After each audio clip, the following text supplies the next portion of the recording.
And I find it funny that everybody experienced it differently depending on what part of the world you live in.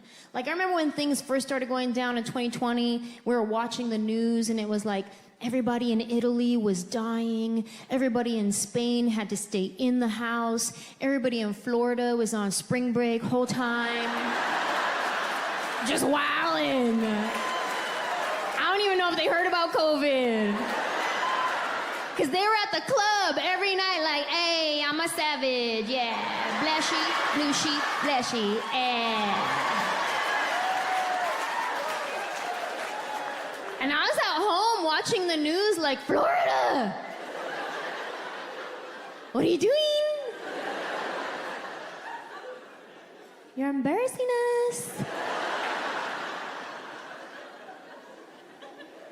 I remember when things started getting real serious and they were like, all right, nobody can go to work, only essential employees. And first of all, let's give it up for any essential employees that are here tonight. We thank you. We appreciate you. We are grateful for you. Whether you were in the ER or at Trader Joe's. It was a scary time. We didn't know what was happening, and you put that Hawaiian shirt on and you showed up. We appreciate that. It was an emergency. I needed my honey sesame cashews. They said only essential employees can go to work. So in my mind, I was visualizing all these high-rise buildings empty, cubicles empty, offices empty. It did not compute in my brain that that also meant TJ Maxx was closed. Because I went to TJ Maxx and the doors were locked. And I was like, what's this? They said it's a world pandemic. I was like, yeah, but at TJ Maxx though? Isn't this essential? It is for me. Any other Maxinistas in the building tonight? Yes, Maxinistas, we go to TJ Maxx when we don't need anything. It's just a part of our mental health day. We just want to go look at stuff and smell candles. I feel good at TJ Maxx knowing that anything I would ever need in life, I could get right here in this store. Whatever you need. You want a new outfit with a matching purse? We got you over here.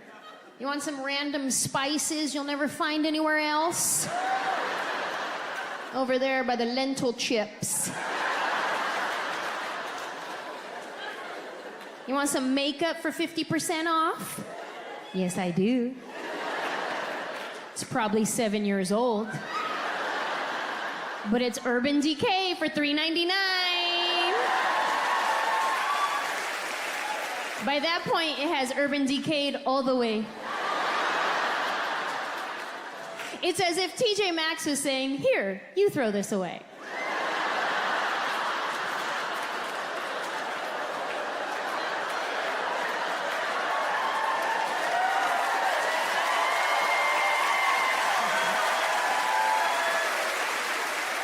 I love TJ Maxx. But they always get me at the end in that zigzag register line. Right? Where they have all the last minute buys. All the things you didn't know you needed in your life.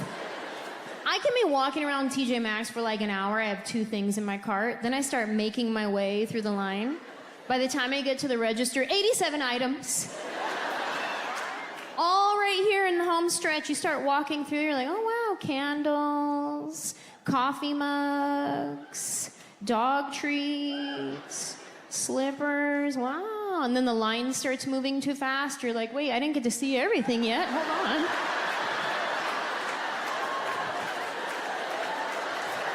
I just want to smell that candle. Excuse me. Sorry about that. Ooh, God, no. Blech, don't smell that. It's bad. Ooh, don't do it.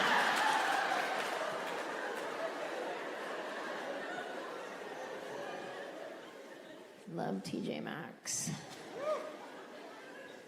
The doors were locked. I couldn't get in. I tried.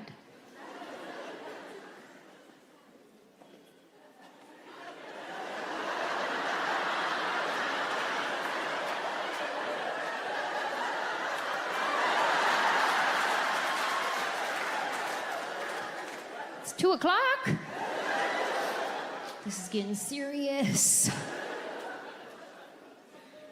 A lot has changed since COVID. Globally, on a world scale, things have changed. But even individually, in our own lives, we have all experienced change in some way. Like, I know people who have quit their careers, quit the gym, quit their marriage.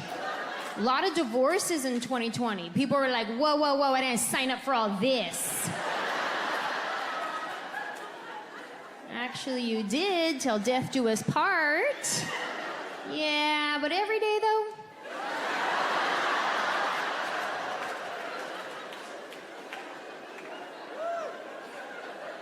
We had some changes happen for us as well. Like right in the beginning of the quarantine lockdown, when everybody was losing work, my best friend and her son moved in with us. And then what happened is they're still there. Yeah, we had said we didn't want kids, and then we adopted a single mom. It's a blessing. They move in with us, and now we look like we have our own big love situation happening. Because from the outside looking in, it looks like we have a husband, 2 wives.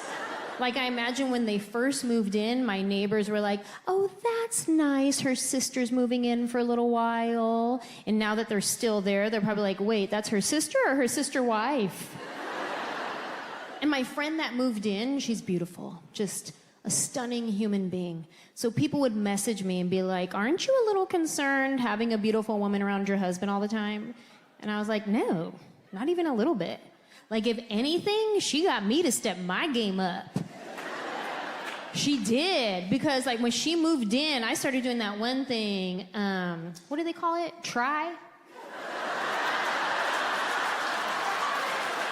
I started trying. I started wearing clothes with zippers and buttons again. Hey, look at me go. I had to step my game up. Not because I was concerned about my husband, I just didn't want the neighbors to think that she was wife number 1.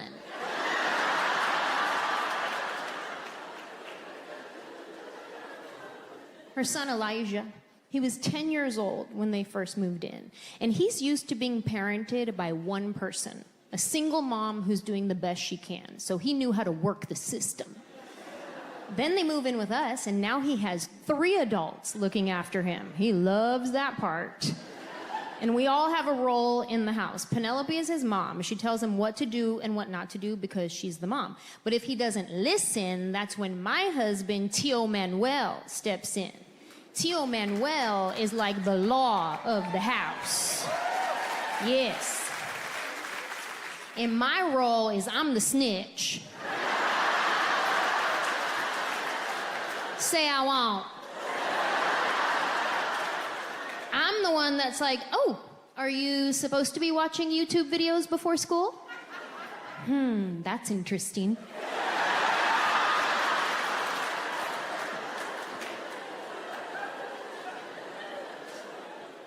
I love Elijah. I'm very close with Elijah. I'm his godmother. I'm Nina. So we have the auntie-nephew relationship. I've been in his life since day 1. Literally the day he was born, I was in the hospital room. I saw his head come out and go right back in. He wasn't ready. It was a long day.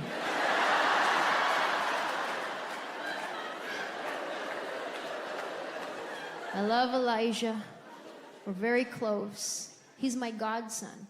But something happened. When they moved in, our dynamic shifted to be more like siblings who fight. And I realized we were both fighting for attention. He's used to having his mom's attention all to himself. Then they move in with us, and I'm like, my best friend lives with me. We're gonna hang out every day. This is gonna be great. So now I'm the thing in his way. But he's also the thing in my way. He doesn't have siblings, so he doesn't know how to share. I don't have kids. I don't know how to share.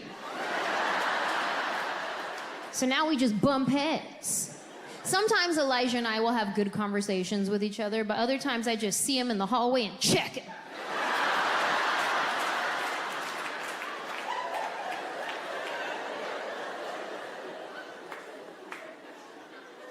I snitch on Elijah, but he snitches on me too.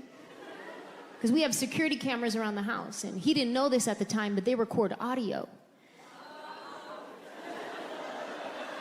I got a notification on my phone that there was motion in the backyard, so I click on it, what's this? And it's him talking to his mom, and he was complaining about me.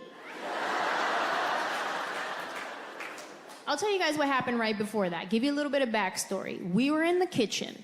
He had just popped off at the mouth, was given an attitude, so I was like, okay, me too. So she took him in the backyard to word him up and be like, what are you doing? You can't be giving an attitude, like something like that. I missed the beginning of the conversation. By the time I click on it, all I hear is him telling his mom, oh yeah, well why does Nina gotta be sarcastic? And little does he know, my sarcasm is what paid for this house. So you're welcome.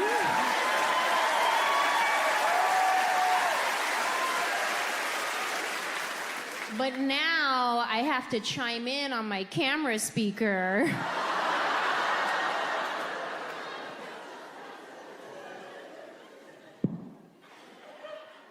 Oh yeah, I'm sarcastic? That hurt your feelings? Well, if Nina stops being sarcastic, you start being homeless.